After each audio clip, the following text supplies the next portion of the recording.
I had planned this surprise for weeks. My wife's birthday was approaching, and I knew how much it meant to her that I be there. Work had taken me out of town, and I wasn't supposed to be back for another 2 days. But I managed to rearrange my schedule and decided to drive back, 9 long hours through a relentless snowstorm, just to surprise her.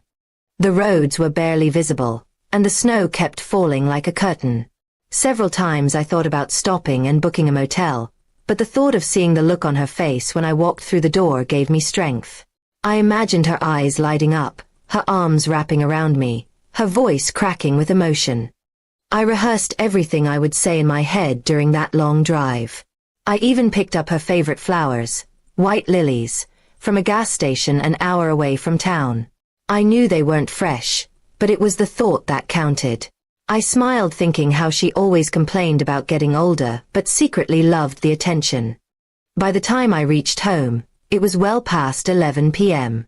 Our street was quiet and buried in snow. The porch light was on, which meant she was still awake. Perfect timing. I parked the car a little down the road so she wouldn't hear it and walked through the snow, the bouquet tucked under my coat to keep it from freezing. As I reached the door, I took a deep breath and smiled. I turned the knob slowly, not wanting to make noise. The door was unlocked, strange, but I chalked it up to her forgetting again. I tiptoed in, expecting to see her in the living room watching TV or reading a book. But the living room was empty. The lights were dim, and the house was oddly quiet. I placed the flowers on the kitchen counter and listened. That's when I heard faint music coming from upstairs. I paused. A strange feeling started to creep over me, like a chill that wasn't caused by the snow. I climbed the stairs slowly. The closer I got to our bedroom, the louder the music became, and then I heard laughter. A man's laughter. My heart sank. I stood frozen outside our bedroom door, not sure what I would find on the other side. I turned the handle and pushed the door open. What I saw will forever be burned into my memory. There she was, my wife, lying in bed with another man. Both of them froze when they saw me. Her face turned white. He scrambled to cover himself. I didn't speak. I didn't shout. I just stared, unable to move or think clearly. She sat up quickly, stammering my name.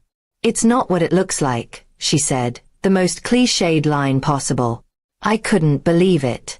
After everything we had built, everything I had done to come back early and surprise her, this was how she repaid me? The man, whoever he was, grabbed his clothes and ran out of the room without a word. She kept talking, trying to explain, crying, pleading. But I didn't hear any of it. My mind was racing through every moment we had shared, every memory, every promise she had ever made. I walked out of the room, down the stairs, and into the kitchen. The flowers were still there on the counter, looking out of place in the midst of all this betrayal. I picked them up, stared at them for a moment, and then tossed them into the trash.